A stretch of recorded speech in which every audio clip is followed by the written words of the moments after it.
muito bem-vindas e muito, especialmente Simone, muito bem-vindos todos, todas e todos. Recebemos hoje com muito prazer a ex-ministra do Planejamento e Orçamento e ex-senadora da República, Simone Tebet. Simone vai nos falar sobre prioridades para o futuro do Brasil. Que visão de país, Simone, você pretende levar para o Senado Federal?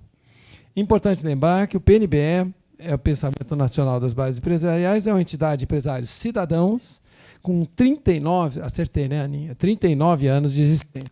O PNBE é uma entidade não corporativa, apartidária, plural, formada por empresários, Simone, empreendedores de todos os portes e ramos de atividade econômica.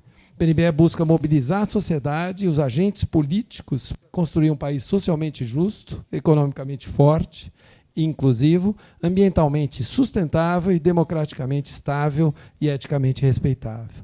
Estamos nos aproximando também do final das inscrições do nosso prêmio, o Prêmio PNBE de Cidadania. Sugestões são aceitas. O presidente do júri do prêmio, o coordenador principal do prêmio, está aqui do lado, Mário Ernesto Humber, que é o presidente também do Conselho do PNBE, e quem tiver indicações, elas serão recebidas absolutamente de bom grado. Esse prêmio tem repercutido muito ações maravilhosas que tem por todo o país. Para saber mais sobre o PNBE, acesse o nosso site, www.pnbe.org.br, e nas mídias e nas redes sociais, Instagram, LinkedIn e Facebook. Juntem-se a nós, tem um folhetinho na frente de vocês, de propósito, para vocês olharem com carinho a se juntar a gente. Para dar boas-vindas a Simone, passo a palavra para Luiz Vilaça Meyer, segundo coordenador-geral do PNBE. O microfone está aí. Simone, muito obrigado por ter aceito esse convite. É um prazer, acho que todo mundo aqui acompanha você já de bastante tempo, toda a tua trajetória.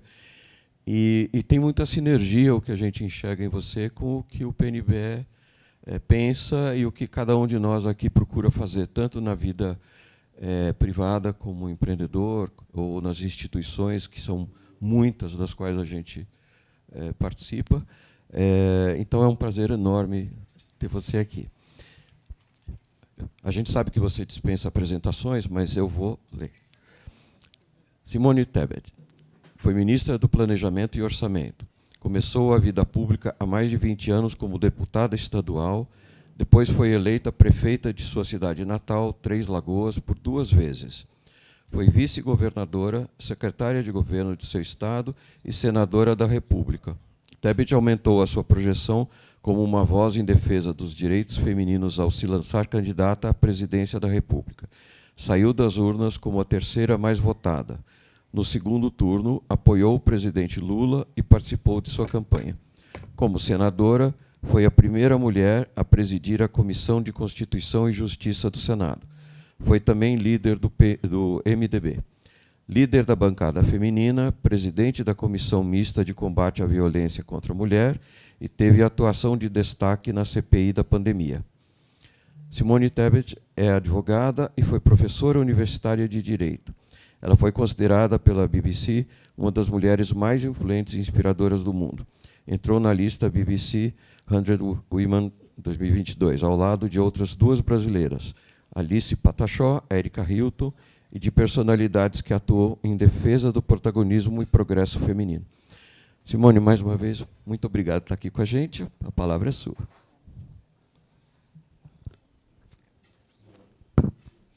Bom, boa tarde a todos e a todas. Em nome do Fábio e do Luiz, eu cumprimento o PNBE. Então, feitas as apresentações, que no papel parecem muito maiores do que minha verdadeira trajetória política, só essa informação sobre BBC, que também eu assustei na época, mas é muito maior do que eu. Na realidade, é porque é pela minha participação na CPI da Covid, então, às vezes, a gente é fruto do momento em que está vivendo. Eu fui provocada aqui, né, o que eu penso, o que a gente pensa do nosso papel no Senado Federal, se eleito for, né, os projetos para o Brasil. Eu acho que está um pouco resumido aqui na apresentação do Fábio, né? Eu vou lutar, como sempre fiz, por um país democraticamente estável, socialmente justo, ambientalmente sustentável, né, que, sabendo que a grande força motriz do desenvolvimento do país está no setor da iniciativa privada, sempre, obviamente, com muito investimento público. O Brasil tem um percentual de investimento público muito abaixo da média dos países da OCDE, mas lembrando isso muito claramente, com muita responsabilidade fiscal. Eu queria apenas fazer uma consideração em relação à minha trajetória política, já agradecendo, inclusive, o apoio que tive de muitos das senhoras e dos senhores em 2022. Quando eu optei, muito claramente, faria isso quantas vezes fossem necessários, pelo apoio ao presidente Lula no segundo turno, é por uma simples razão, uma convicção pela história com quem eu convivi com o ex-presidente Bolsonaro, primeiro ele deputado federal e eu senadora, depois ele presidente da República e eu senadora, né, mas pela convicção de que, lamentavelmente, as urnas em 2022 não havia levado 2 democratas para o segundo turno. Então, isso, para mim, é sagrado. Sem democracia, nós não temos nada. Não havia nenhuma outra alternativa que não apoiar o presidente Lula, porque, na minha visão, não havia 2 democratas no segundo turno de 2022. Como eu também não vejo dessa forma, lamentavelmente, na figura de Flávio Bolsonaro. Eu vejo um democrata na figura de Ronaldo Caiado, até de Romeu Zema, em que pese divergir de muitos pontos que ele apresenta, né? Mas não vejo na figura de Flávio Bolsonaro, com quem tive também uma convivência de 4 anos como senadora da República. Eu não estou falando só de pautas em que nós não concordamos. Eu estou dizendo realmente de que vejo no filho a figura do pai. Então, assim, respeito, obviamente, as demais posições, mas é de alguém que conviveu no dia a dia. Quando a gente fala de Brasil, eu tenho um pouco de dificuldade, que eu sou aquela pessoa que deixei de ser especialista em alguma coisa. Eu fui professora universitária há 12 anos. Eu dava aula de direito público. Como é que se administra uma cidade, um estado, um país e tal.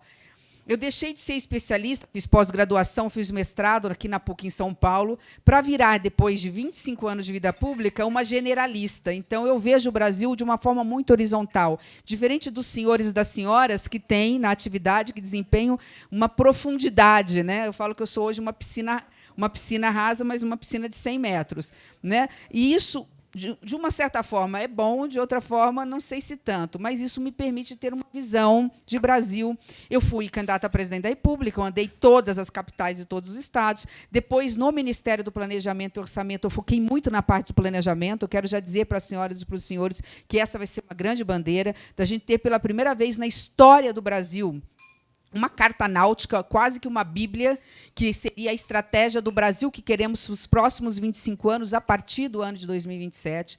Esse trabalho, que eu sei que ninguém da iniciativa privada investe dinheiro ou faz alguma coisa sem planejamento estratégico, o Brasil, acho que é um dos únicos países em desenvolvimento do mundo que não tem estratégia de longo prazo, não tem planejamento de longo prazo. Nós temos o PPA, que é o planejamento de médio prazo, de 4 anos, mas nós não temos de 25 anos. Ele está pronto. Eu rodei o Brasil, ouvi todos os setores da sociedade, inclusive as universidades aqui de São Paulo foram fundamentais nesse processo. Ouvi da agricultura familiar ao grande agro, do trabalhador do chão de fábrica ao grande empresário, passando pelo setor de comércio e serviços, enfim, né, do jovem ao idoso, do aluno ao professor. Enfim, nós ouvimos todos os 37 ministérios, entregamos na mão do presidente essa carta náutica com indicadores e metas. Qualquer assunto que vocês levantarem aqui, qualquer um, seja na pauta do setor de investimento da iniciativa privada, ou de logística, ou de infraestrutura, por regiões, né, Norte, Nordeste, Sul e Sudeste, nós estamos lá um estudo, ou diminuição da... vamos lá, aumentar o PIB per capita no Brasil, não só o PIB brasileiro, ou combate à inflação, estão lá com indicadores e metas, quanto nós queremos estar em 2030, como nós queremos estar em 2035, em 2040, 45, enfim, e 2050. Então, é o Brasil que queremos nos próximos 25 anos, é exemplo do que a Europa faz, os Estados Unidos fazem, a China, então, 50 anos, né, eles projetam o país. Acho que isso é fundamental para a gente falar daquilo que interessa, né, que é o seguinte: o Brasil precisa se tornar um país, efetivamente, que saia dessa eterna condição de uma economia que tem voos de galinha, né, e que não leve à verdadeira riqueza mais distribuída a toda a sua população. Porque não planeja, não planejar, gasta muito e gasta mal. Essa é a grande realidade. E eu, com toda a tranquilidade de quem é mais fiscalista na economia, eu falo, por tudo que eu vi dos números, eu vi os números, ninguém me contou. Eu fiquei 4 anos debruçada nesses números. Eu quase que fiz uma faculdade de economia ali no primeiro ano, porque eu tinha que me virar nos 30, eu sou da área do direito. Eu, sem dúvida nenhuma, eu digo para vocês, o problema maior do Brasil não é nem gastar muito, e ele gasta muito. É que, além de tudo, é pior ainda que ele gasta mal. Porque o Brasil até comporta tantas políticas públicas, ele comporta aquilo que nós estamos fazendo, construir casas, porque o Minha Casa Minha Vida, a meu ver, é o maior programa social, até mais do que o Bolsa Família, porque ele aquece a economia em todos os sentidos, ele estimula a construção civil, ele gera emprego em todos os setores, em todas as cidades, das menores às maiores. O problema do Brasil não é tanto gastar muito, o problema é, eu tenho um dever de casa ainda antes disso, que o Brasil gasta mal. O problema não é gastar mais com a educação. Se eu precisar gastar mais com a educação, eu gasto. Desde que o resultado eu tenha uma educação de qualidade, um trabalhador com produtividade, que a gente consiga, com isso, fazer o país crescer no seu PIB. Então, assim, eu estou fazendo um apanhado muito geral, porque eu não quero cansá-los, porque eu acho que o debate é muito importante, mas não sem antes de falar uma coisa que está me preocupando. Ficava sobre o meu ministério o Instituto do IBGE e do IPEA. Né? O IPEA, que eu falo assim, tem os melhores estudos de política econômica aplicada do Brasil, qualquer coisa. E eu pedi alguns estudos para eles baseado num número que me assustou.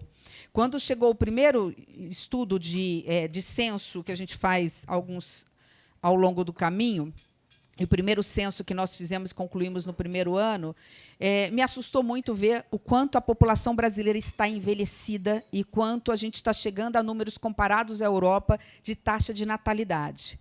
E aí veio a bomba na minha mesa. Eu falei, como assim? O Brasil vai envelhecer antes de ficar rico enquanto nação? E isso é o maior desafio. Nós temos uma janela de oportunidade, talvez. Eu estenderia no máximo de 15 anos para fazer o dever de casa. Repito, o Brasil está envelhecendo antes de ficar rico enquanto nação. E isso significa que nós não conseguimos combater as desigualdades sociais ou conseguir fazer os avanços econômicos e civilizatórios que a gente tem que fazer. Agora, a gente tem algumas janelas de oportunidade, nem tudo está perdido, agora é a hora. A gente tem esses próximos 8 e 10 anos para fazer o dever de casa. Eu diria que, como foi o pré-sal, nós temos a janela de oportunidade das terras raras e minerais críticos. A gente precisa se debruçar, e eu acho que vocês podem ter um papel decisivo, junto com as universidades e a sociedade civil organizada, de apresentar ao Congresso Nacional um marco regulatório saudável das terras raras, que não pode ser o que vocês sabem que eu sou do agronegócio, que não pode ser como nós fazemos com as commodities. Até a balança comercial, a gente olha aqui com a Argentina, a gente importa produtos semi-elaborados e elaborados da Argentina. E exporta, claro, a gente também exporta, mas a gente exporta muita commodity para a América Latina. O que não pode mais é a gente só exportar o boi sangrando, né, o grão in natura, não fazer nem o semi-elaborado do couro do boi, que é o wet blue, para fazer calçado, com todo respeito. A gente tem Franca, a gente sabe que tem muita indústria calçadística no sul do Brasil, mas assim, a maioria, né, do nossa matéria-prima vai sem valor agregado e, com isso, sem gerar emprego, com isso, sem aquecer a indústria, e isso serve para o setor de serviços também. A gente tem... E a mesma coisa vale para o pré-sal, né? Vai o óleo bruto, e a gente é autossuficiente já na produção do óleo necessário para o consumo interno, mas, como não temos refinarias suficientes, depois ele volta como produto. Estamos aí na mão, num período aí de guerra e de paralisação, né, com o barril, ora chegando a quase $100, $90, ora cai, a depender de forças internacionais. Em relação às terras raras, nós temos uma grande, talvez uma das últimas oportunidades de transformar a vida do povo brasileiro, a vida do setor produtivo, que é ter um bom marco. É óbvio que grande parte dessa extração vai ter que ser in natura numa negociação, mas não podemos deixar de fazer um marco regulatório que exija que o investimento estrangeiro venha, junto com o investimento nacional, para industrializar esse produto que a gente sabe que é o produto do século XXI, que está na tecnologia, como está em qualquer talvez na maioria dos bens que aqui estão sendo servidos, não, mas que estão aqui na nossa mesa. Então, acho que esse é um tema que acho importante. E eu finalizaria, porque são muitos os temas: educação, cultura, saúde, investimento, logística, infraestrutura. A gente tem ciência, tecnologia e inovação. Nós estamos falando no Estado, que é referência para o Brasil. E eu faço essa comparação, focando um pouquinho nisso, que é a indústria do futuro, que passa pela tecnologia, inovação e inteligência artificial. Mas, assim, o São Paulo tem uma coisa interessante. Ela deve estar entre o 7º e 8º estado. Eu não fiz o dever de casa, não é porque eu estou sendo candidata, é porque esse assunto eu conheço há muito tempo, que eu sou do agro. Mas deve ser o 7º, 8º estado agricultável, no sentido de tamanho de produção em hectares plantados. Mas, quando a gente fala em valor agregado dessa produção, ele está sempre entre o 1º e o 2º, porque São Paulo tem muito a oferecer para o resto do Brasil, porque São Paulo tem o que o Brasil não tem, que é a tecnologia na produção. E isso faz muita diferença. Ter que estender isso para o Brasil inteiro vai fazer com que o setor do agronegócio e da agroindústria dê um salto de desenvolvimento. A tecnologia, você fala, tem fazenda. Fazenda não é o caso, mas você tem na agricultura familiar, por exemplo, e mesmo pequeno e médio produtor que planta jiló em São Paulo. E você vai na fazenda, você vai ver lá, ou mesmo numa área pequena, num sítio, você vai ver a tecnologia do drone ali, né, verificando como é que está a saúde da planta, se está ali em período monitorando para depois colocar no computador e ver se aquele solo está bem com fertilizantes, ou seja, está saudável ou não está seco ou não está. Isso a gente não vê em áreas e estados como Mato Grosso, que é o estado que mais tem área plantada no Brasil. Então, acho que esse também é um tema que precisa ser trazido e tem que começar pelo Estado de São Paulo. O Brasil não pode ficar atrás, e está ficando, no que se refere à tecnologia, inovação e inteligência artificial a serviço, né, da produção, a serviço da indústria, a serviço do comércio, a serviço do setor de serviços. Bom, enfim, se eu começar a falar de qualquer tema aqui, eu não vou parar. Então, eu prefiro parar e deixar vocês me provocarem com as perguntas devidas. E, assim, eu compenso com isso o tempo de atraso que tive de 20 minutos. Obrigada. Obrigada, Fábio. Obrigada, Luiz.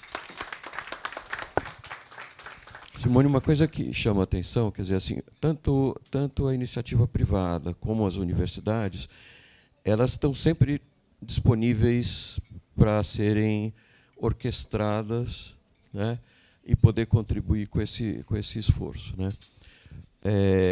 Mas aí sempre vem uma questão assim, mas com quais forças políticas a gente pode contar para fazer isso, tá?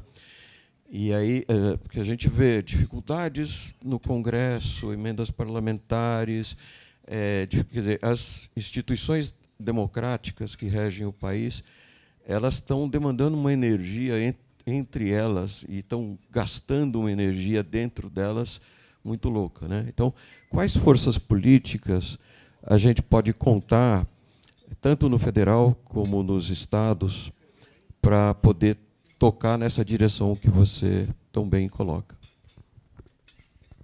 De forma bem objetiva, votar apenas em parlamentares, deputados federais, deputados estaduais e fazer esforço, né? Deputados federais e senadores que tenham pautas de país e não tenham pautas de costumes e retrocessos civilizatórios. O Brasil ainda tem que contar, e o mundo está acontecendo isso com o mundo, com um componente de uma pauta que a gente jamais imaginou ver de novo, né? Uma pauta absolutamente radicalizada e pluralizada, que não é a pauta que interessa à média da população brasileira e da população mundial. Eu tenho visto, assim, senadores, e esta é a grande pauta da extrema-direita, é o seguinte: tem que votar apenas em senadores que vão lá para derrubar ministro do Supremo. Aliás, eu quero dizer muito claramente, até como jurista que sou, né, ninguém tá acima da lei. Qualquer um, seja presidente da República ou ministro supremo, pode e deve ser processado com processo de impeachment por abuso de poder. Mas essa não pode ser a pauta do Brasil. Porque aí eu coloco uma pessoa que só foca nisso, o tempo passa, de novo, a janela de oportunidades do Brasil está se fechando, e a gente não faz o dever de casa para o setor produtivo brasileiro. Aí ficamos discutindo pautas como se a mulher deve ou não votar. E assim, é método, não é assim, imagina se isso não vem. Gente, se estão falando, e se é braço direito de algum candidato, temos que ficar, ou pelo menos exigir desse candidato que ele venha a público e declare no documento, que ele assine uma procuração sob pena de que vai renunciar a mandato se eleger, de que ele não vai trazer essa pauta retrógrada. Então, eu acho que é isso. Acho que é colocar parlamentares, e eu acho que a sociedade civil tem que fazer movimentos nesse sentido, não é assim, vamos hipotecar apoio a Simone, ou a Marina, ou a Derrite, ou não sei o quê. Não.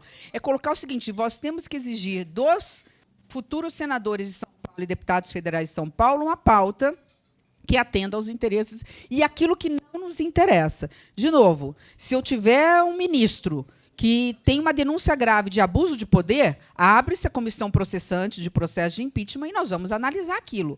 Agora, colocar aquilo como pauta nacional, como a única ou a mais importante pauta, aí nós vamos de novo. Nós vamos envelhecer e o Brasil vai continuar nesses problemas. Segundo, eu acho que também exigir dos parlamentares e fazer um grande movimento. Acho que São Paulo sempre é a caixa de ressonância para o Brasil, né?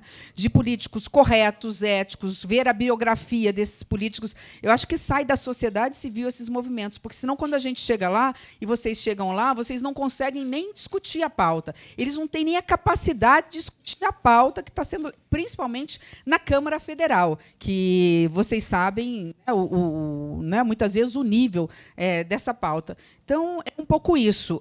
E, por fim, eu digo assim, numa democracia, um presidente da República ele nem precisa ter a maioria, mas ele tem que ter um mínimo de governabilidade. Porque, se ele não tiver um mínimo de governabilidade, quem paga é a população brasileira. Sem a governabilidade, o Congresso ele se assenhora do orçamento brasileiro. Eu não gostaria de dar esse número aqui, porque ele é muito triste de ser dado, mas é um número que eu vi desde o começo.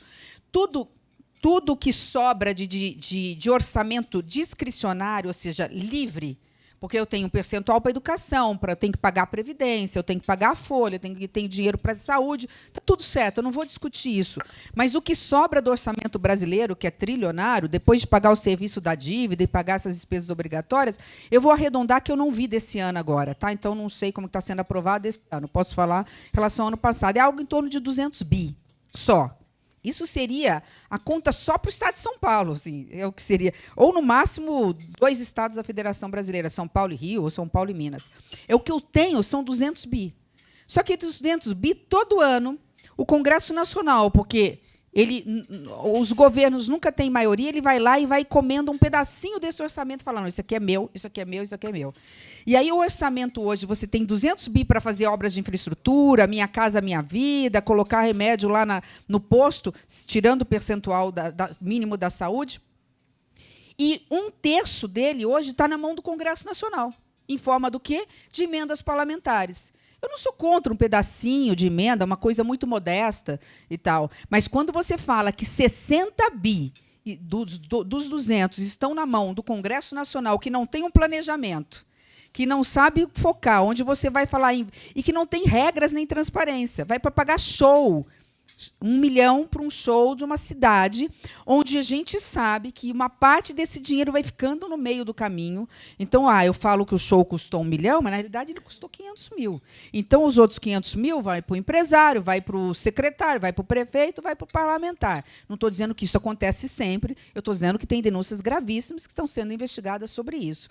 Então, é isso, fazer força, o que vocês estão fazendo aqui quando ouvem todos os candidatos, né? E talvez sair um grande movimento da sociedade civil, né? dos estados, que envolvem todos os organismos, de falar o seguinte, olha, é tão importante quanto votar para presidente é votar para deputado federal, é votar para senador, para ter uma bancada. E lá nós temos, eu encerro dizendo que lá nós temos frentes parlamentares. E aí a gente tem a gente consegue avançar um pouco nas pautas, porque as frentes parlamentares elas tendem a ser muito, muito atuantes nas pautas que são prioritárias dos setores. Muito bem. Próximo a perguntar é o Glauco. Eu vou pedir para quem perguntar se apresentar um pouquinho, porque assim também fica sabendo quem é que está aqui. Bom, boa tarde a todos. Primeiro, é uma grande honra, ministra, estar aqui na presença. Então, eu vou direto ao... meu nome é Glauco Vicente, atuei durante muito tempo na esfera governamental e tive a satisfação de ter trabalhado ao lado de dois companheiros teus, que foi o vice-presidente e também o ex-governador Márcio França. E me sinto à vontade para fazer essa pergunta, porque você foi prefeita. E, trabalhando com eles, eu percorri 400 municípios desse estado. As dores que eu tenho dos prefeitos até hoje, muitos deles, principalmente a região metropolitana, e o que a gente tem muito sofrido com a capital, mas a região metropolitana em si. Eu escrevi para não me perder. Dezenas de municípios no estado estão em áreas de proteção ambiental, em áreas especificamente de mananciais, e isso causa uma série de restrições na implantação de um leque grande de indústrias, o que afeta muito a questão do desenvolvimento socioeconômico desses municípios.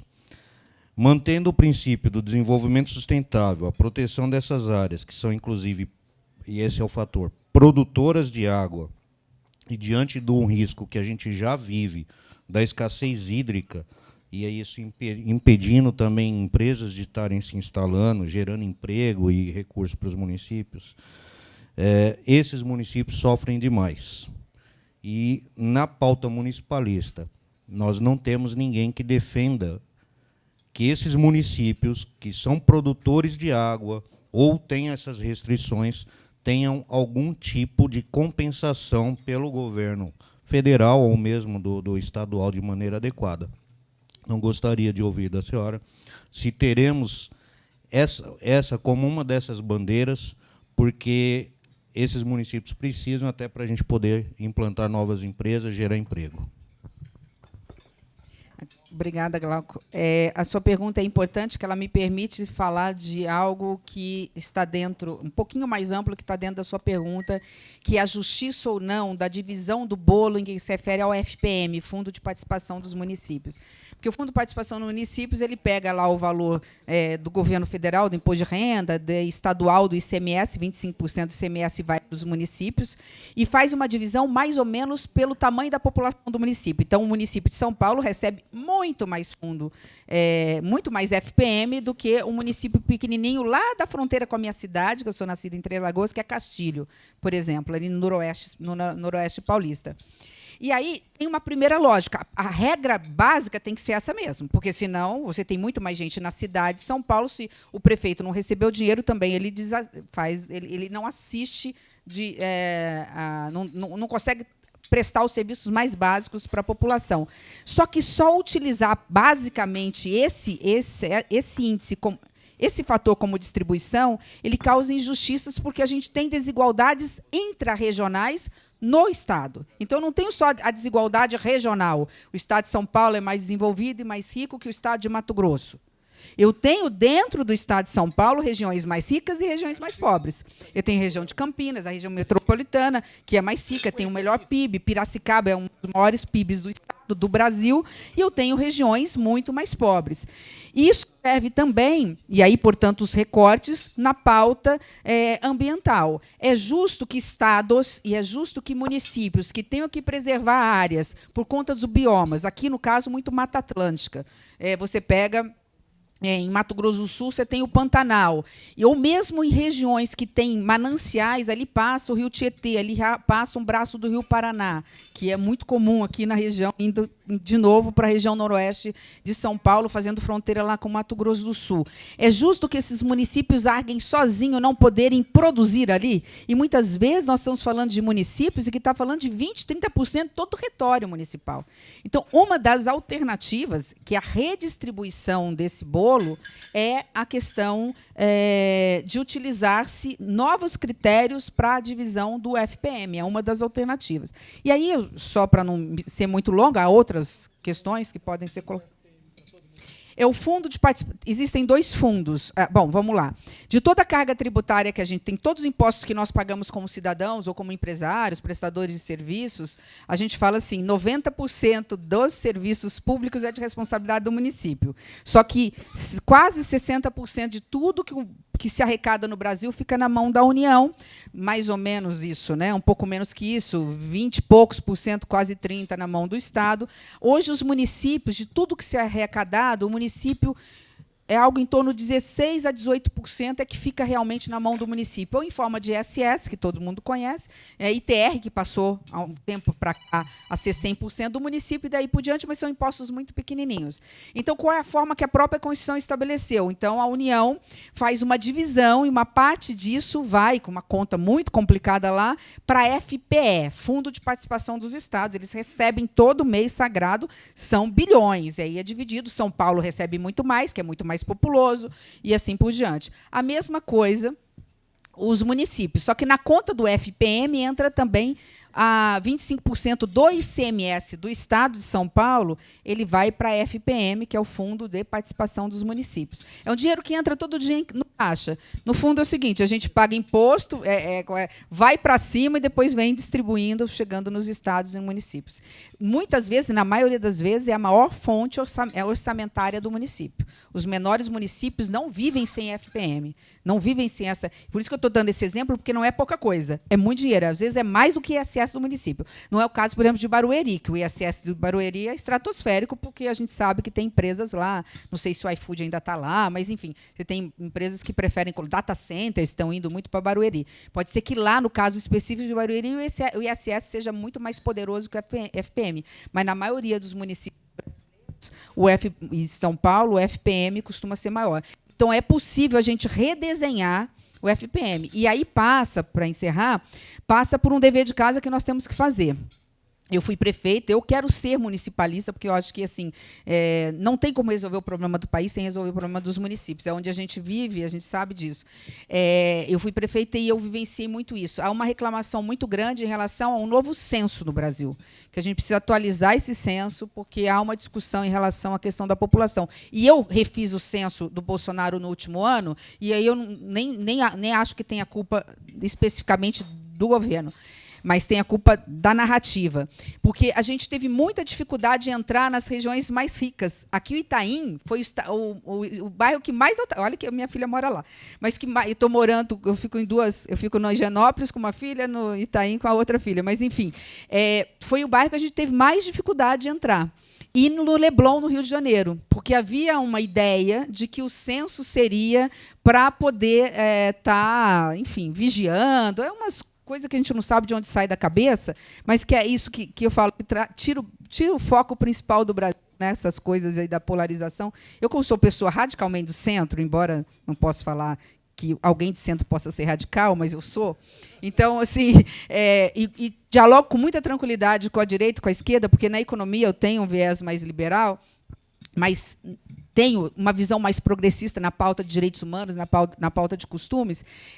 Então, assim, eu vejo essas brigas, eu fico olhando assim, e falo assim, eu acho que eu sou um ET que caiu no Brasil depois de 40 anos, e falo assim, cadê meu país? Assim, não estou reconhecendo, né, no meu país. Mas é uma das alternativas, entre outras. Tá? Boa tarde a todos, aqueles que eu cumprimentei, especialmente a nossa convidada Simone Tebet, em quem eu votei na última eleição e para quem eu fiz campanha na última eleição presidencial.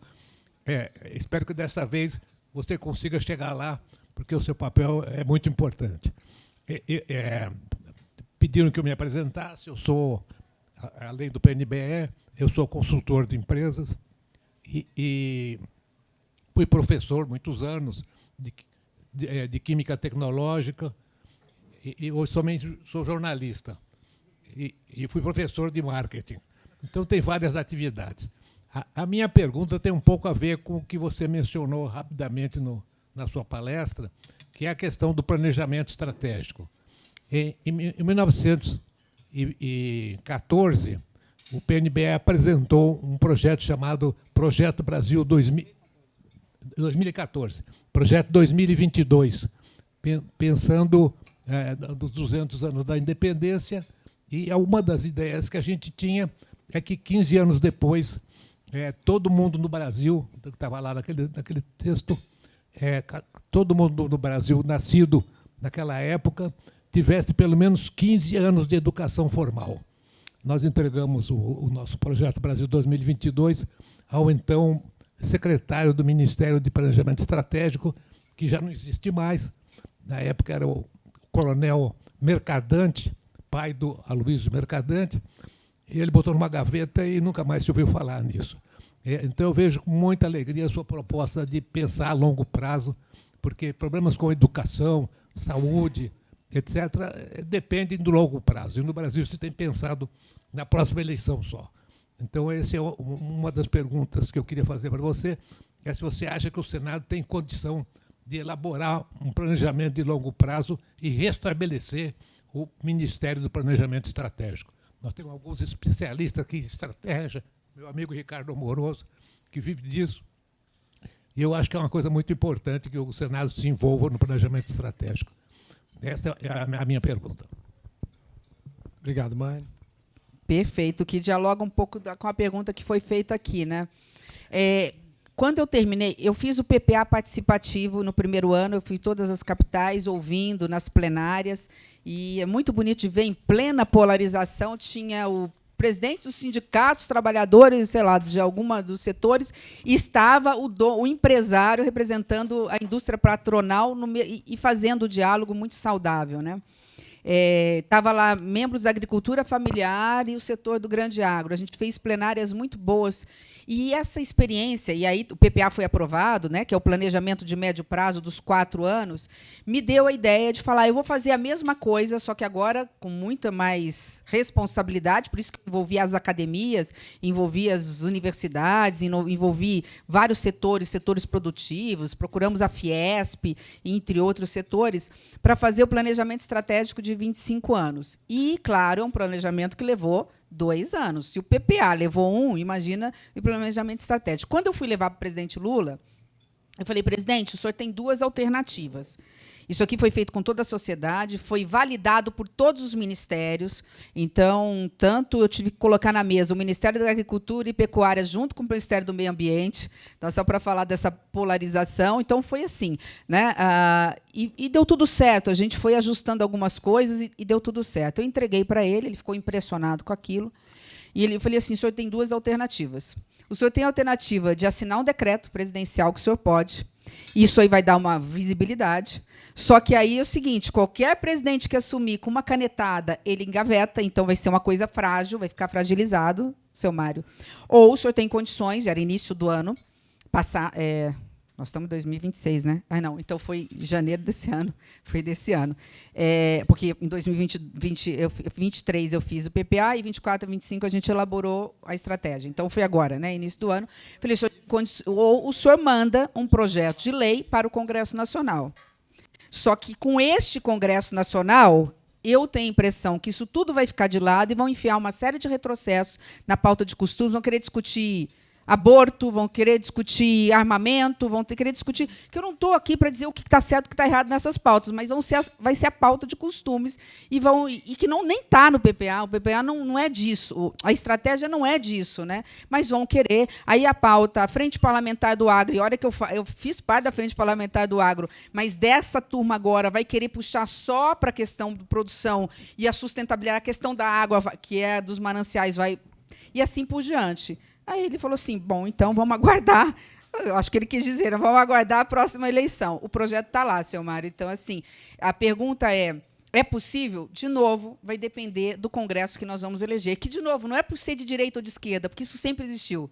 Né? Eu tive o privilégio de ver, né, Mário Covas discutindo com Lula. Né? Assim, eu não sou da época, eu sou muito pequena, de ver, né, assim, de ter visto pela televisão Tancredo, mas fora isso, eu vi Ulisses, eu vi toda essa geração batendo boca, né, discutindo, mas quando precisava falar de interesse do Brasil, opa, o circo está pegando fogo, está vindo uma bomba atômica, um meteoro, né, na economia brasileira, eles sentavam, ficavam de madrugada, saía às 5 horas da manhã, apertavam as mãos, tudo certo, e depois se xingavam de novo nos palanques, como tem que ser a democracia. Hoje a gente não tem nem isso, nem a capacidade de diálogo que foi perdida. Então, temos que aguardar aí e ver como que vai ser o próximo Congresso. Mas eu sou otimista, eu acho que está havendo um cansaço da população. Inclusive, acho que os números mostram isso, né? Que a população, acho que algo em torno de 54%, mais ou menos, está cansado com a polarização, não vê alternativas, então vai acabar optando por um lado ou por outro. Então, isso significa, me dá assim, a sensação de que estamos começando a enxergar uma luz no fim do túnel, de que as pessoas estão vendo que esse tipo de briga não enche a barriga de ninguém e não resolve a vida de ninguém, né? Boa tarde a todas e a todos. Lívio Giosa, eu sou coordenador, um dos coordenadores nacionais do PNBE, presido várias entidades empresariais, eu fui deputado estadual por São Paulo, fui votado em 572 municípios, portanto, eu conheço muito bem o estado de São Paulo e me coloco à sua disposição. Eu ia dizer que eu era um fã secreto e oculto seu, mas o Mário já se apresentou. Eu sou um dos que votaram em você como presidente, porque eu acredito efetivamente no seu perfil, na sua fala, na sua visão de Brasil, e isso nos fortalece nessa relação. Nos últimos anos, Tebet, São Paulo não teve muita sorte com os senadores eleitos, que se esconderam um pouco da visão mais do que necessária da representatividade do Estado no Senado, que é a função precípua do senador. Se ocultaram nas grandes debates nacionais e os paulistas ficaram um pouco fora deste jogo central. Eu quero te fazer duas questões rápidas. Primeiro, você se sente preparada para ser a senadora, para ter esse nível de representatividade que o paulista quer e exige? Primeiro. Segundo, a questão das emendas. Eu acho que não existe desconforto maior da sociedade brasileira em ver o que está acontecendo em Brasília a respeito das emendas e nos estados e nos municípios. Eu fui deputado no tempo que não tinha emenda. Portanto, a discussão era ideológica acima de tudo, era pela qualidade da apresentação, dos projetos, etc. Embora a sociedade civil possa se organizar para protestar, é dentro da organização política legislativa que esse debate tem que acontecer.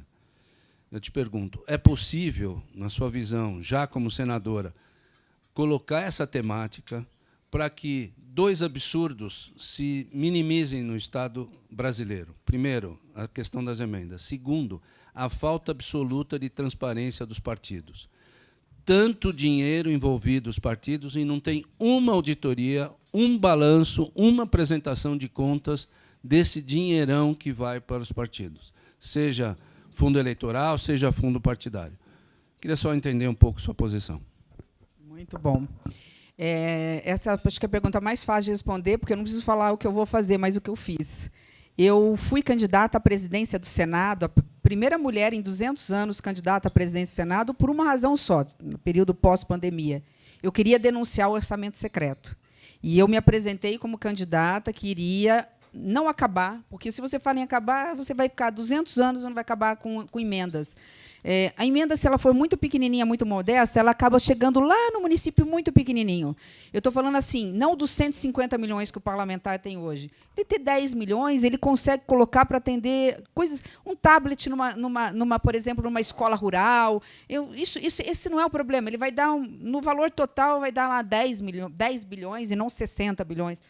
O reduzir e tendo transparência. Então, eu fui e me apresentei como uma candidata à presidência do Senado e fui a adversária de um candidato que eu respeito muito, eu gosto muito dele, eu sou amiga e sempre vou falar bem dele, que é o Rodrigo Pacheco, tenho um carinho por ele, mas eu sei como é que as coisas funcionaram do lado de lá. O Davi era candidato, era presidente do Senado, e ele tinha uma cota da emenda de relator, acho que na época era emenda de relator. Então, era muito fácil pegar o avião, né, do partido e falar assim, nós estávamos meio que fechados ainda, e falar assim, olha, João, né, se você apoiar fulano, tenho condições de te dar um pouco das minhas emendas e tudo mais. Então, eu fui candidata e eu tenho, pelo menos, um orgulho de dizer que ali do universo de 80 senadores que votavam, o presidente não votaria, eu tive 21 votos. Então, eu tenho convicção que esses 21 não aceitaram a emenda. E fora os outros que não aceitaram, mas não gostavam de mim, não votaram porque não queriam. Então, eu acho que é possível, assim, a gente, de novo, a depender de quantos a gente eleger, fazer uma discussão racional, paralela às outras demandas relevantes, de, olha, está na hora de dar uma satisfação ao povo brasileiro, reduzir gradativamente essas emendas, que não seja de uma vez, mas que seja ao longo de 4 anos, mas, principalmente, com transparência imediata, dar suporte ao ministro Flávio Dino, que está nessa luta quase que sozinho, de que, sem rastreabilidade, eu quero rastrear. Follow the money? Então, eu quero rastrear esse dinheiro para ver se, pelo menos, chegou na íntegra, sem ficar desviado no meio do caminho, com total transparência e com redirecionamento. E a mesma coisa em relação ao fundo. É um absurdo você poder alugar aviões para ficar à disposição de presidente de partido com um fundo partidário que já é estratosférico. Eu também já lutei contra essa pauta. E a primeira pergunta que você me fez também é muito simples de responder. Eu confesso que, se eu tivesse talvez uns 10, 12 anos a menos de idade, e se eu já não tivesse sido senadora da República, eu não sei se eu aceitaria esse desafio com muita tranquilidade, eu falo. Eu falo com tranquilidade que posso parar de fazer política a qualquer momento, que eu acho que grande parte da minha missão na política eu já fiz. Quando tive a coragem, sendo de outro campo, que não o do presidente Lula, sabendo de todo o desgaste, do impacto, da pancada, do xingamento, das redes sociais, da violência política, etc., ter tido a coragem de falar, não dá para ficar do outro lado. E não dá para me obter porque vocês, de alguma forma, me colocaram em terceiro lugar. Então, eu falo com toda essa tranquilidade, quem está pronta para cumprir missões e aceitando o resultado das urnas, se não der certo, voltar, né, para a sala de aula, que eu sou professora universitária. Hoje eu me sinto preparada para ser senadora da República porque eu fui senadora por 8 anos. E eu enfrentei os grandes embates. Eu fui candidata à presidência do Senado, eu fui presidente da comissão mais importante do Congresso Nacional, onde nós aprovamos o marco regulatório do saneamento básico, onde eu nomeei o Tasso Gereissati relator, onde nós discutimos e aprovamos a reforma da Previdência, onde a gente avançou em pautas como a reforma trabalhista, a gente avançou em algumas pautas relevantes quando eu estava ali, eu na presidente da CCJ, ou mesmo em outros ministérios. Então, assim, ter sido prefeita, eu entendo a realidade do interior de São Paulo, que é muito próxima e muito parecida à realidade da minha cidade natal. Né? A minha cidade natal, como eu disse, faz divisa. Então, a questão do agro, a questão do campo, a questão das necessidades do interior. Acho só que tem 2 demandas que a gente precisa levar como pauta absoluta de grandes metrópoles. E aí, não só eu, se for eleita, e tudo mais, e outros. A gente tem 2 pautas que estão tirando um pouco sono, tirando um pouco sono. A pauta da mobilidade urbana, focado, inclusive, nessa questão da eletrificação, com essa pegada da sustentabilidade. Igual o bilhete único aqui existia desde a Marta Suplicy, que era o bilhete único, mas era o bilhete único só para a cidade, a integração do bilhete único com por regiões metropolitanas. É a questão do ônibus interligado ao trem de superfície, num bilhete com a tecnologia hoje é possível. Eu acho que isso agilizaria, facilitaria. Na questão da mobilidade urbana, é uma coisa que a gente tem que enfrentar. E essa ainda mais relevante, né? Porque ela está contaminando, e essa eu conheço, por conta da fronteira. Né? O estado que eu nasci faz fronteira com a Bolívia e com o Paraguai. Então, faz fronteira ali com grandes produtores de cocaína, de maconha, onde entram as bebidas batizadas, que causaram até algumas mortes, que assustaram, onde entra cigarro contrabandeado, onde entra armamento, que vai para o crime organizado.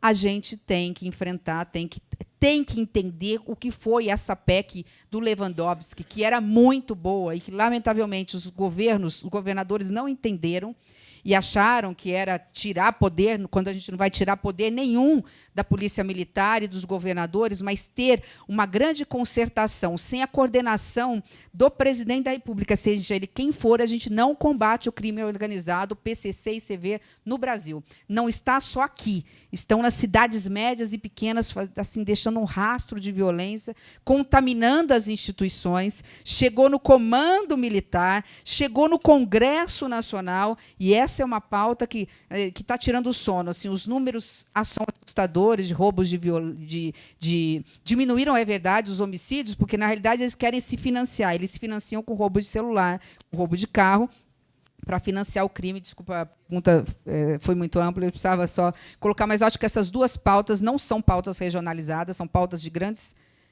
centros, mobilidade urbana, segurança pública. E, em relação ao Senado Federal, eu já fui senadora por 8 anos, eu fui senadora num processo muito difícil, teve processo de impeachment de uma presidente da República, né, de duas reformas institucionais, de uma pequena crise econômica que a gente pegou no meio do caminho e do início dessa extrema-direita chegando, saindo um pouco da Câmara e chegando no Senado Federal e está fazendo tão mal para a nossa democracia. Então, vou pedir se fazer de 2 em 2 perguntas. 2 em 2 perguntadores. Então, temos o Luiz e o Alípio. Bom, boa tarde. Para mim é um prazer enorme estar aqui também, como o Mário e outros amigos também. Votei em você, fiz campanha na sua candidatura à presidência. Para mim foi uma honra ter feito isso. Sou seu vizinho, acho que no mesmo prédio, inclusive, no Higienópolis. E, para mim é muito emocionante estar aqui, tá? E eu sou empresário, tenho uma empresa de infraestrutura de telecomunicações e plataformas de cidades inteligentes. Eu também sou presidente de uma entidade que é a Associação de Empresas de TI da Alta Paulista. A gente reúne 128 empresas agora, né, no interior paulista. E eu atuo muito nessa área de dados, de cidades, e também sou arquiteto, também trabalho na questão de moradia. Uma das coisas que você mencionou foi Minha Casa Minha Vida, e a gente tem um problema sério da apropriação dos projetos de Minha Casa Minha Vida pelo capital especulativo em todo o Brasil. As cidades brasileiras estão em crise, os mecanismos de representação cívica nos conselhos foram praticamente destruídos, né, em todo o Brasil, e a gente não tem hoje uma questão de garantias, vamos dizer, até jurídicas, né, de participação cívica na construção do planejamento das cidades brasileiras, né? Isso a gente tem abandonado. Acho que a gente vê hoje, né, nas cidades o desgaste que tem sido a questão da mobilidade. A população continua passando 4 horas, 5 horas por dia no trânsito. A gente vê um grande número de moradores de rua sem um amparo ou com um amparo bastante pro forma. E a gente vê as cidades do interior sendo bastante largadas em torno desse capital que constrói, enfim, uma política de espraiamento urbano, né, que não faz com que as cidades sejam todas caras, complicadas e alheias. Então, a minha dúvida é o que é que pode ser feito a nível legislativo para fortalecer essas ferramentas de participação, controle e planejamento social, né? Meu nome é Alípio Labão, eu sou membro do fundo, membro do comitê de ESG da OBS, que é uma plataforma de negócio do Fundo Soberano de Dubai, cuja nossa chapter principal esteve recentemente com o presidente Lula. E também sou comentarista do jornal Opinião, da TV Cultura Litoral. Então, uma vez a senhora eleita, desde já está convidada para participar do programa. A minha pergunta não poderia ser diferente, né, relacionada ao tema de ESG, que como nós estamos vendo uma série de incêndios catastróficos hoje na Europa, em função dessa mudança climática terrível que está afetando a todos nós. E vai afetar, obviamente, e principalmente o setor primário, que são das commodities que servem de base para os outros setores, né, secundário e terciários. Como a senhora, voltando ao Senado, e de preferência com a senadora Marina Silva, pretende vamos dizer, minimizar esses riscos, né, esses impactos climáticos que estão tendo na nossa agricultura? Desde já, obrigado. Bom, depende do quanto você... Vou começar dali, se me permitir, Luiz, vou de lá para cá. Isso vai depender do quanto vocês ali vão facilitar ou dificultar a nossa vida, da minha e da Marina. Porque se vocês colocarem mais, quando eu digo vocês, a sociedade brasileira, né, leia-se paulista, se colocarem mais deputados federais, né, no Brasil todo, com uma pauta antiambiental, né, que acha que o agro não convive com a sustentabilidade, que o setor produtivo não convive com a sustentabilidade, aí fica muito difícil. Aí uma andorinha só não faz verão. Mas o primeiro passo é o seguinte, é fazer o que eu fiz como senadora nos 4 anos de Bolsonaro, lutar radicalmente contra retrocessos nessa pauta, porque não é o que nós vamos fazer. Olha a pergunta como... olha o absurdo que nós estamos. Não é o que nós vamos fazer, é o que a gente tem que impedir que eles façam no que se refere a retrocessos. A gente está tendo, na janela de oportunidade, que faltam 15 anos para a gente fazer o dever de casa, ao invés de só olhar para frente, falar o seguinte, olha, de andar para frente, a gente não pode andar para trás. Olha a loucura que nós estamos vivendo nessa pauta. Então, assim, há muito o que dá para se fazer em relação a esse assunto, mas, de novo, vai depender de bancada. E aí, linkando com a pergunta do Luiz, porque passa por a gente avançar no Estatuto das Cidades, né? Porque pode vir de lá para cá, focando um pouquinho na questão de construção de casas populares em locais mais centrais, porque isso, ao colocar a população cada vez mais na periferia, eu causo um custo para o Estado brasileiro muito grande para a prefeitura, e somos nós que pagamos isso, porque você tem um problema de mobilidade urbana, você tem problema de eletrificação, você tem um problema de levar saneamento, você tem um problema de levar água, você tem um problema de levar serviços básicos como posto de saúde, escola e tudo mais. Então, é uma coisa que a gente pode estar atualizando o Estatuto das Cidades, é uma boa lembrança. Assim, não havia, vou levar isso na minha cabeça, não havia me apercebido disso, porque, como eu fui sempre prefeita, assim, 8 anos prefeita, e eu fiz o plano diretor da minha cidade, o primeiro plano diretor fui eu que fiz, eu estava muito com essa ideia assim, o plano diretor tem que estar bem feito, mas a gente pode, talvez, vir de cima para baixo, a depender da bancada que temos, né? Eu acho que é uma coisa que dá para fazer. Eu, quando eu fiz mestrado em São Paulo, se eu falar isso, vai todo mundo saber a minha idade, mas tudo bem. Mas, enfim, essas meninas então vão ficar horrorizadas, vão falar assim, poxa, tem idade, você é minha avó. Mas, enfim, quando eu fiz mestrado na década de 90 aqui na PUC, ninguém falava muito ainda na pauta ambiental. E aí chega alguém do agronegócio, né, que planta soja, cana, tinha gado, alguém fala assim, qual é a matéria que você vai fazer? Era Direito de Estado. Qual a matéria que eu optei? Direito urbanístico e ambiental. Então, a parte de planejamento urbano e a pauta ambiental. Né? E eu sempre falando isso, porque assim, Marina sempre é muito grata a mim, porque ela fala, Simone, sempre que... Primeiro, quando você falava não, era porque não dava mesmo para fazer, então era com muito jeitinho, porque eu era aquela que tinha mão de tesoura, eu era obrigada a cortar o orçamento dos ministérios, senão a conta estourava. Né? Mas, segundo o seguinte, quando dava para fazer, você fazia.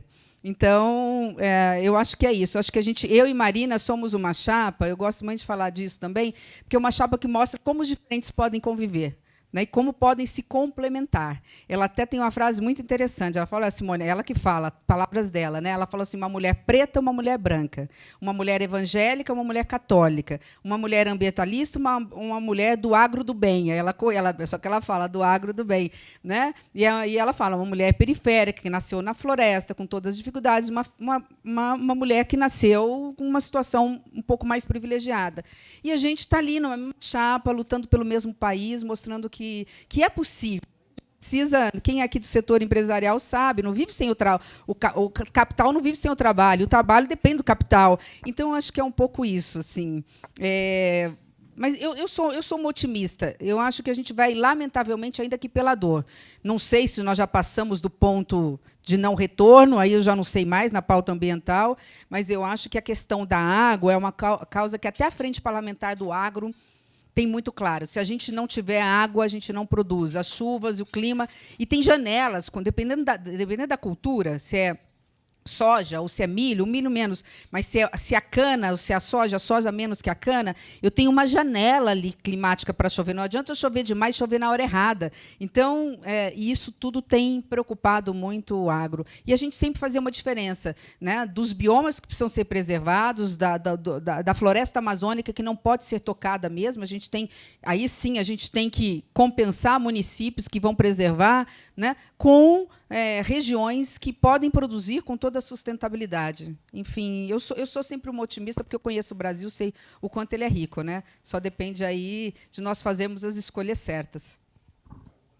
Bom, eu sou do PNBE aqui há muitos anos, sou do Convention Bureau aqui em São Paulo, vice-presidente, sou vice-presidente da Central Brasileira do Setor de Serviço, que é uma entidade do setor de serviço, enfim... a Brasel, fundador, presidente, também é uma opção de coisa.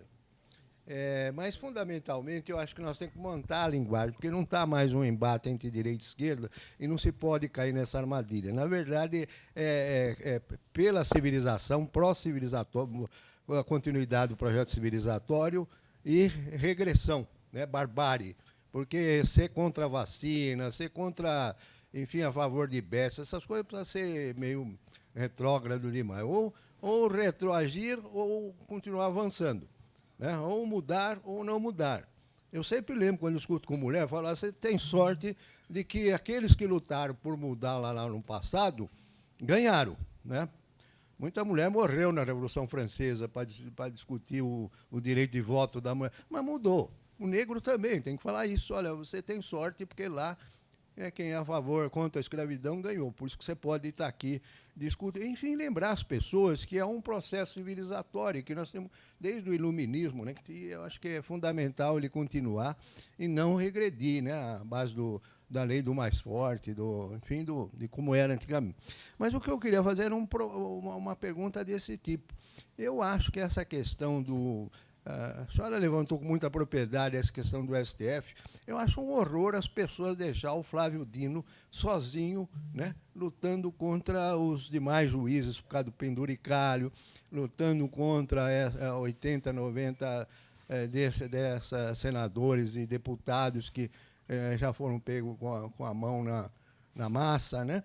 É lamentável. O que eu queria dizer é o seguinte: se não seria possível puxar essa direita democrática até para reforçá-la, juntar centro e esquerda e fazer um combate a certas coisas que ninguém gosta. É o bem contra o mal. Emendas, por exemplo. Eu não acredito que dá para fazer para a próxima gestão, porque realmente muitos deputados e senadores já vê, né, além do centrão, que é o nosso grande problema. Mas eu penso se não dá para, pelo menos para a próxima, para outra gestão, se não dá agora, para proibir, ou então reduzir a 10%, como a senhora falou, a possibilidade dos deputados e senadores meter a mão no dinheiro público para dar emenda para as cidadezinhas que querem eleitor. Aliás, o que fere até é equidade, né? Porque realmente quem não tem emendas vai ter que disputar com quem tem dinheiro público para distribuir. Então, se não seria possível um pacto social, um pacto parlamentar para acabar com isso, não nesta gestão, eu sou até modesto, né? Na próxima gestão, porque isso é uma vergonha. É preciso ser uma sociedade muito ruim, muito frágil para suportar isso e ficar calado, né? Porque ninguém consegue achar algo de proveitoso nisso. Oi, Simone, boa tarde. Meu nome é Flora. Eu sou advogada formada pela PUC São Paulo, neta do Mário. E agradeço muito você ter vindo aqui hoje. Eu queria te fazer uma pergunta mais voltada ao eleitorado e às campanhas, porque a gente pouco falou disso, mas você trouxe a importância de trazer para o debate pautas que realmente importam, né? E a gente vê que o eleitorado pouco se interessa por pautas que realmente importam. Então, até o próprio Romeu Zema mencionou, acho que foi no final de semana, que uma das principais pautas dele é ser contra o Lula. Então, isso continua sendo o que está sendo debatido, querendo ou não. Então, eu queria te perguntar como vocês têm pensado em trazer o interesse do eleitorado, as pautas que não são vazias de conteúdo, né, e as pautas pouco combativas. E também queria perpassar minha pergunta sobre IA. Então, como vocês têm pensado a IA em campanhas e, enfim, a regulamentação no Senado, né, numa possível eleição? É isso. Obrigada. Simone, obrigada, prazer te ouvir. Eu sou Patrícia Blanco, sou presidente do Instituto Palavra Aberta e estou presidente do Conselho de Comunicação Social do Congresso Nacional, que é um órgão acessório do Congresso, que discute questões relacionadas à comunicação social. E nessa linha, quer dizer, está hoje na Câmara dos Deputados o Marco Legal da Inteligência Artificial, que traz uma série de questões ali que impactam a vida de todos nós e vão impactar cada vez mais a vida do setor produtivo e do próprio cidadão. Então, quando a senhora chegar no Senado, qual será a sua visão e qual é a sua visão em relação ao marco legal da inteligência artificial? Obrigada. Desculpa, seu nome. Patrícia. Bom, eu já começo, então, para você. Patrícia, eu não conheço o projeto que está lá do marco faz um tempo que eu estou fora, então não conheço, tá? Do marco da inteligência artificial. Mas eu acho que essa pauta, linkando, Flora, se me permitir, depois eu respondo, complemento a resposta, linkando algo ainda que diria que é o guarda-chuva disso tudo, que nós temos a coragem de enfrentar as Big Techs. Liberdade de expressão é um direito sagrado na Constituição. Ninguém discute isso. Agora, eu não posso fazer na minha vida virtual o que eu não posso na vida presencial. Se aqui eu não posso caluniar ninguém, dizer que a Flora cometeu um crime, portanto, ela é uma criminosa, eu não posso, na minha rede social, falar isso dela e ficar impune. Então, tanto as Big Techs, os algoritmos, ver com transparência de que forma ele entrega a informação, o produto, se tem manipulação, se não tem manipulação, esse debate precisa ser feito. E o lobby das Big Techs é saber escolher os líderes que aceitam, né? Sim, enfim, estou dizendo que é a Big Tech A ou B ou C, mas os lobbies que aceitam trocar por algoritmo, trocar por impulsionamento, é meio assim as coisas lá, e aí conseguem sufocar os projetos. A gente vai ter que ter coragem de enfrentar, né? Para mim, isso é fundamental pelo bem, pela saúde física, não é só mental, física, dos nossos filhos. Porque eles estimulam para as redes sociais você, quem é que vai ganhar o prêmio se maltratar mais um filhote de pet, de animal. É esse o tipo, Red Pill, estimulando lá e colocando nas redes ali imagens de estupro coletivo. Eu estou falando de jovens de 16, 17 anos, que, a princípio, teriam que estar ali em informação, estão vendo coisas que eu acho que a gente precisa tratar isso com seriedade, lembrando que nós vivemos num Estado de direito que garante o direito de livre expressão e o direito de liberdade. Isso, sem dúvida nenhuma. E aí entra na questão da inteligência artificial, que as duas me provocaram. Dentro desse processo, ou é isso, ou a gente vai ser eternamente o país do futuro. Quer dizer, ele nunca vai chegar. A gente já está perdendo a janela de oportunidade de podermos ter na inteligência artificial, junto com as terras raras, ou talvez sejam as duas grandes oportunidades. E por quê? Porque nós temos uma coisa aqui que o mundo inteiro quer e não tem, que é a oportunidade de data centers em função da nossa água e do nosso clima. E eu, antes de falar em data center, eu tive todo o cuidado de entender, já estamos quase que no etanol de segunda geração no efeito dos data centers. Agora eu vou repetir, sem entender, vocês vão ver que eu não estou entendendo nada do que eu estou falando, tá? Eu vou repetir o que eu aprendi, porque eu falei assim, espera aí, o data center não consome muita água, e aí você vai acabar com o reservatório, não sei o quê. Eles estão dizendo que agora os data centers é igual a questão do ar-condicionado, que você tem um sistema em que a água ela é reutilizada, que você...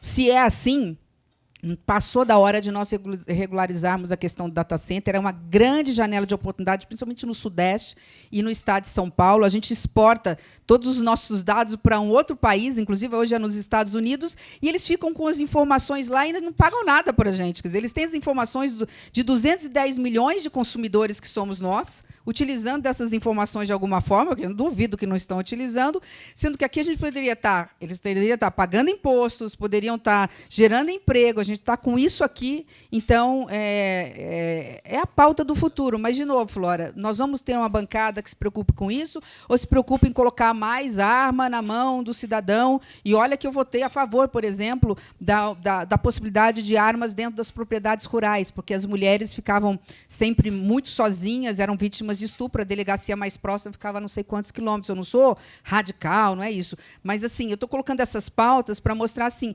essa é a pauta deles. E aí vem a pergunta do Percival. A sua pergunta eu não sei responder, porque é a pergunta de $1 milhão, entendeu? Não sei como que nós vamos fazer.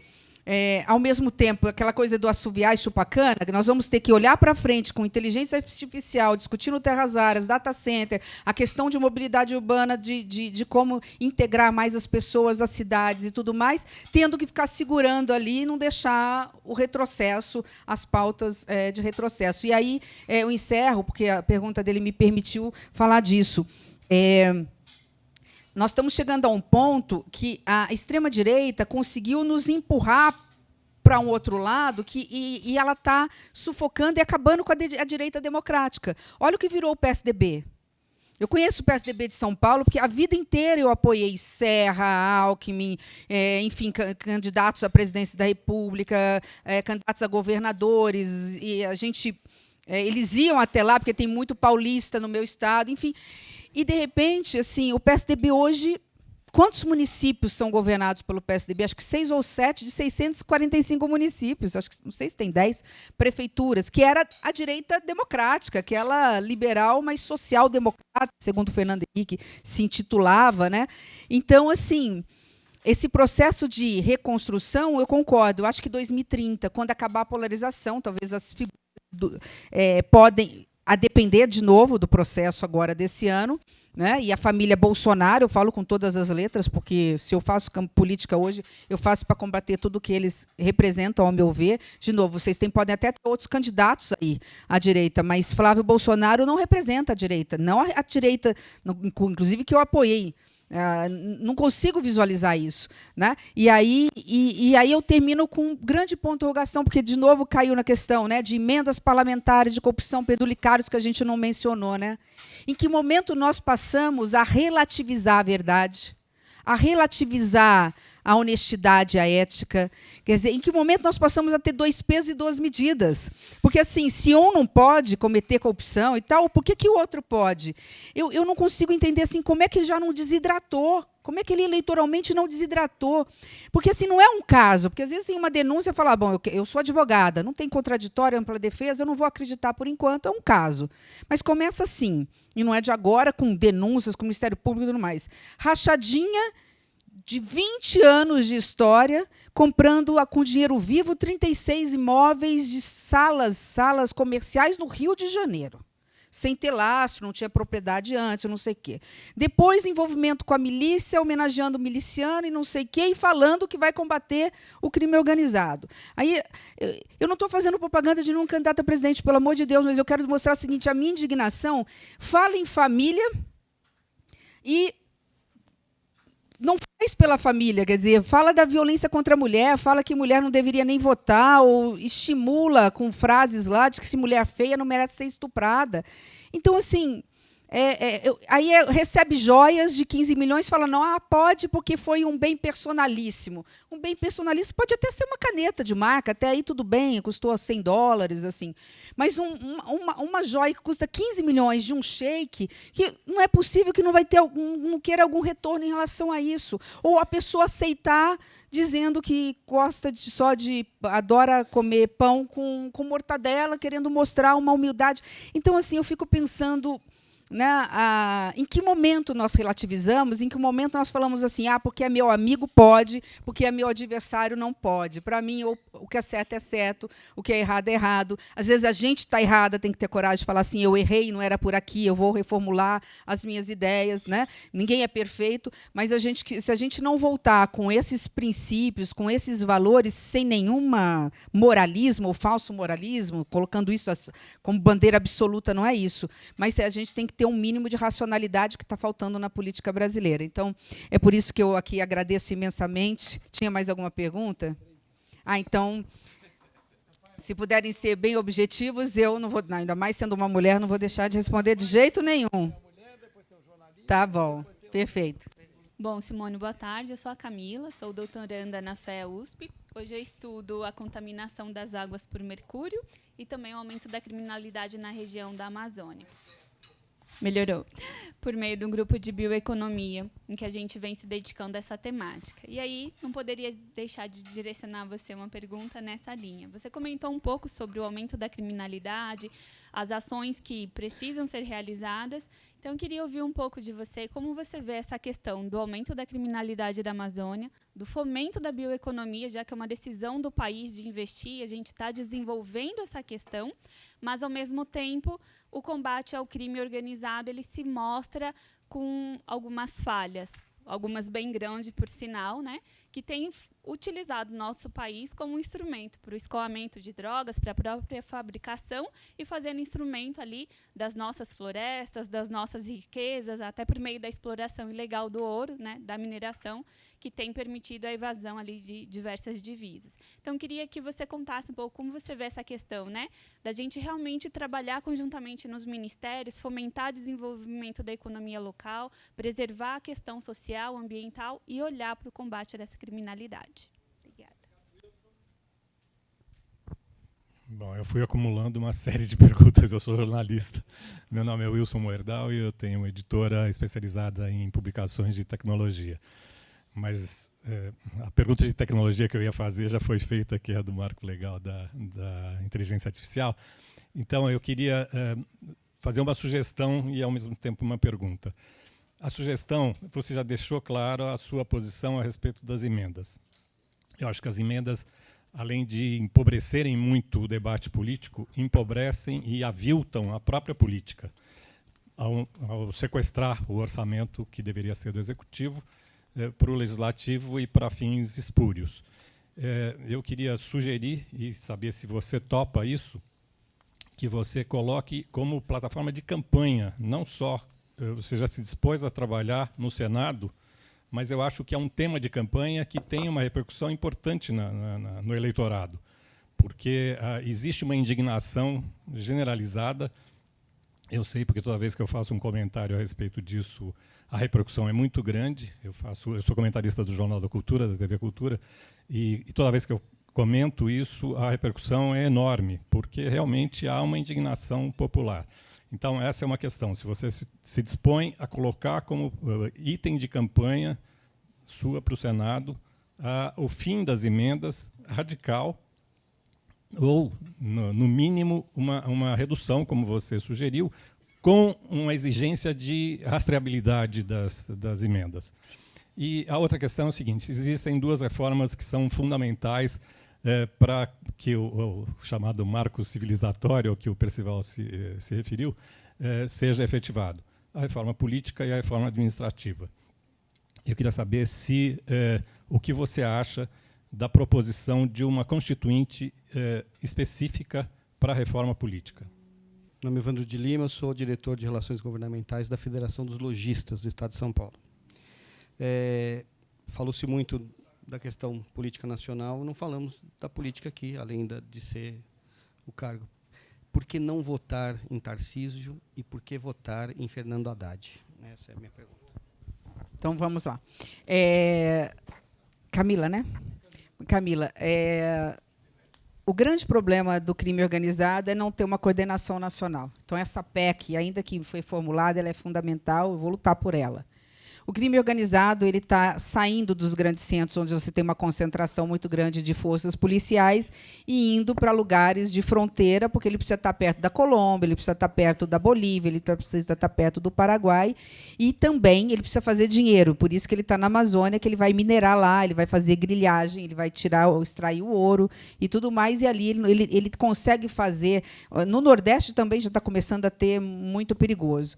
Então, é isso.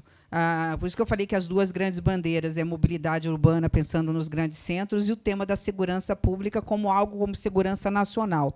Tem que ter a participação, ainda que indireta, e tem que ser indireta, não pode ser direta, das Forças Armadas, quando em determinados momentos, e que tem que ter uma coordenação entre a Receita Federal, que é onde que fizeram as grandes operações, cortar o dinheiro do crime organizado, onde dói mais, nas mansões, nos carros importados e tudo mais. Só COAF e Receita Federal para dar conta disso, em parceria com a Polícia Federal, com a Polícia Rodoviária Federal de Fronteira, que faz todo o trabalho, e com o comando da Polícia Militar e da Polícia Civil.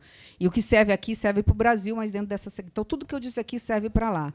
Né? Eu acho que não tem como. E não tem como diminuir o desmatamento, inclusive por conta da mineração na Amazônia, se a gente não combater o crime organizado lá.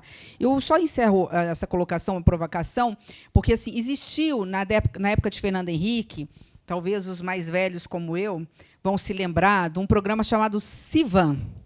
Fizeram um satélite imenso de monitoramento da Amazônia, e, junto com ele, que foi feito de monitoramento por questão ambiental, mas também de segurança, e foi criado o CISFRON, Sistema de Monitoramento de Fronteira, para combater a entrada e tal. O que era isso? Era colocar 1 bi por ano no orçamento durante 10 anos, e durante 10 anos nós teríamos tecnologia de ponta na mão dos policiais rodoviários, numa integração das polícias, para combater a entrada do narcotráfico de armas nos grandes centros. Porque quem produz a droga não é São Paulo, mas São Paulo é a principal vítima, porque tem a maior população e tal, e agora está acontecendo no Nordeste e em outros estados. O que aconteceu ao longo dos anos?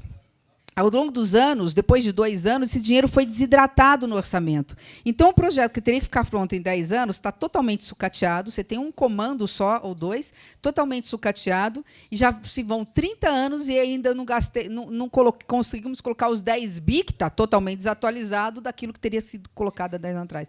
Talvez reativar, repaginado, pode ser a grande sacada na Secretaria de Segurança Pública. O Wilson me fez várias provocações, do final para o começo, eu só um ponto aqui. Eu jamais aprovaria uma Assembleia Nacional Constituinte para nada com esse Congresso Nacional, Wilson. Com esse Congresso Nacional, não. Me deem bons parlamentares, eu sou o primeiro a assinar. Aí eu assino com você. Eu brinquei com ele, porque é isso, quer dizer, eu estou provocando a sociedade civil. Porque, assim, é a história da estratégia 2050. Com aquele Congresso Nacional, eu sabia que ia acontecer tudo o oposto do que eu acreditava. Então, eu tenho muito medo, assim, porque aí o que nós estamos falando? Quando a gente fala de Assembleia Constituinte, a gente está dando poder ilimitado para um deputado e um senador fazer o que quiser na Constituição. Mexer, inclusive, em chamadas cláusulas pétreas, a depender da forma como você avança nisso. Né? Indiretamente, ele chega lá. Ele não pode, o artigo 5º, tal, tudo que são cláusulas, mas, para isso, eu teria que abrir uma Assembleia Nacional Constituinte com o poder de reformular a Constituição. Então, não pode mexer com cláusula pétrea, mas, indiretamente, ele daria um jeito. De enfiar, como enfiaram lá uma parcela das emendas parlamentares. Eles enfiaram por emenda parlamentar lá uma legalização. E eu sou a favor de reduzir, eu não consigo acabar com as emendas parlamentares, mas eu sou, sim, e falo, eu tenho falado. Quando eu fui candidata à presidência, eu falei da cidade mais banguela do Brasil, onde tinha uma nota fria no Maranhão, acho que era no Maranhão, onde, pela quantidade de dentes extraídos, teríamos que ter tirado 14 dentes de todos os habitantes da cidade. E kit de HIV, numa cidade de 12 mil habitantes, ou 8 mil habitantes, mais kits de HIV comprados do que do estado ou da cidade de São Paulo. Então, assim... Né? Então, e a terceira e última pergunta que você me fez? Então tá bom. Com uma nova... então, você está mais otimista que eu, que nós vamos eleger assim, uma bancada muito mais racional, equilibrada. Eu ainda acho que em 2026 nós não teremos a bancada de deputados federais e senadores dos nossos sonhos. 2030, provavelmente. Acho que vai haver um cansaço absoluto. Acho que o eleitor vai virar a mesa mesmo. Vai falar assim, não dá mais, chega. Mas, enfim, tomara que eu esteja errada. Aí a gente assina essa Assembleia Constituinte. Bom, acho que quem tem que responder essa pergunta é o Haddad, mas eu respondo por quê. Eu tenho algumas... na minha vida, eu gosto de ser muito coerente com as coisas. Eu tenho na figura do Tarcísio, e isso me incomoda muito, alguém que não é verdadeiro naquilo que fala. Isso me incomoda, assim, sabe aquela coisa da honestidade intelectual? Eu dou poucos exemplos. Todos os números que eles apresentam aí, eu tenho, como ministra do Planejamento, como refutar grande parte deles. É natural eu querer me fazer como aquela que defende a pauta das mulheres brasileiras. E, de repente, nem defendo tanto. Faz parte do imaginário e tal. Agora, mentir para o eleitorado, você ser desonesto intelectualmente, eu acho isso muito ruim. Por exemplo, na pauta mesmo de segurança pública, né, colocou quem colocou, está lá o ex-comandante com informações, áudio, documentos do Ministério Público, de ter recebido milhões para facilitar a vida do PCC, ele falando segurança pública, nós vamos combater, nós combatemos a violência, enquanto no Brasil inteiro nós diminuímos em 2,5% o índice de violência contra a mulher, aqui aumentou 10%, aumentou o feminicídio. É culpa do governador? Não é isso que eu estou dizendo. Eu estou dizendo o seguinte, não adianta vender uma propaganda, uma imagem do que não é. E a mesma coisa em relação às obras públicas. Eu não consigo enxergar essa figura do bom gestor. Eu não consigo enxergar. Pela potência e pela força do Estado de São Paulo, que é a vitrine, se o Estado de São Paulo vai bem, o Brasil vai bem. Se o Estado de São Paulo vai mal, o Brasil inteiro sente, é o primeiro a sentir. É o Nordeste, o Norte, sente imediatamente. É o primeiro a sair da crise, Estado de São Paulo, o último a sair da crise, os estados menos desenvolvidos. Então, eu acho assim que nós estamos com um déficit absurdo no Estado de São Paulo. Quem salvou o Estado de São Paulo foi o governo federal, sei porque fui eu que aprovei na Cofiex. Eu aprovei os financiamentos. Está falando alguém que é de centro. Eu aprovei. O presidente Lula nunca me chamou e falou assim, por que o Estado que mais está recebendo financiamento externo do Banco Mundial, do BID, CAF, etc., é o Estado de São Paulo? Ele nunca me cobrou. E deixa eu explicar o que é isso. Eles vão responder assim: ah, mas o financiamento, quem vai pagar a conta depois é o Estado de São Paulo. Mas os juros são muito mais baixos e a carência é grande, porque o avalista é a União. A União ela entra como avalista soberana em relação a isso. Então, se não, tem bancos que nem emprestariam dinheiro para o Piauí, para o Rio Grande do Sul, mesmo para São Paulo. E mesmo a capital, falo também do prefeito. Eu não me lembro se são 5 bi de dólares, eu tenho que depois olhar o valor dessa conta, eu não me lembro. E dou só um exemplo em relação a isso. Aliás, ele foi muito desonesto com Alckmin, porque quem projetou o submerso, o túnel submerso ali de Guarujá, São Vicente, Santos, da região, mas é Santos, Guarujá, a ideia foi gestada lá com Alckmin, depois não conseguiu ter acesso ao governo federal.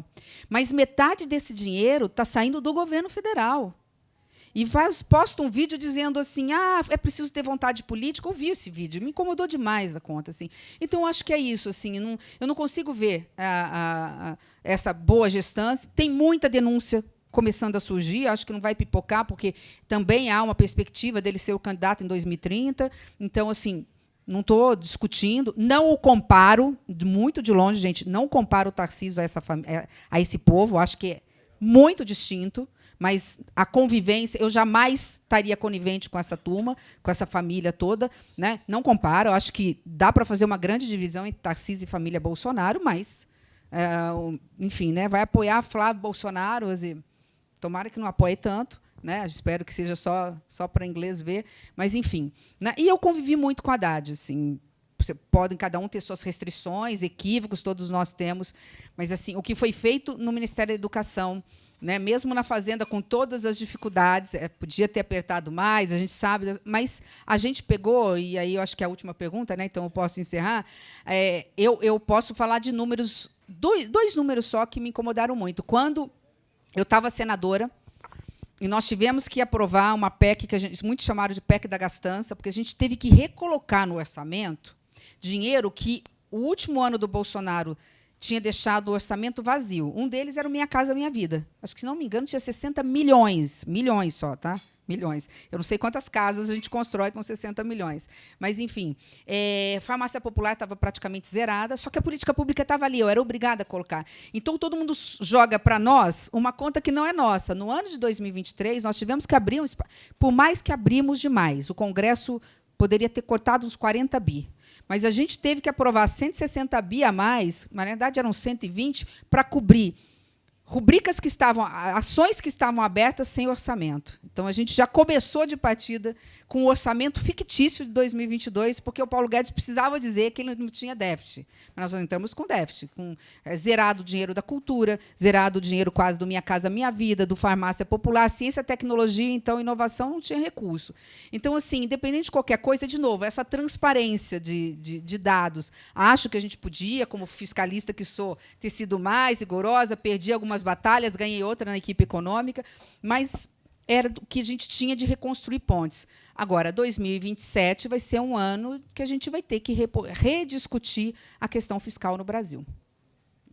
Muito obrigada, gente. Eu vou ter que sair correndo, mas obrigada aí pelo almoço, pela oportunidade de estar com vocês. Viu? Obrigada. Só para fazer as honras, eu agradeci a sua presença no começo, agora, então, acho que todos nós agradecemos muito aqui. E acho que já podemos deixar um convite pós-eleição, a gente bater um novo papo, mais para frente.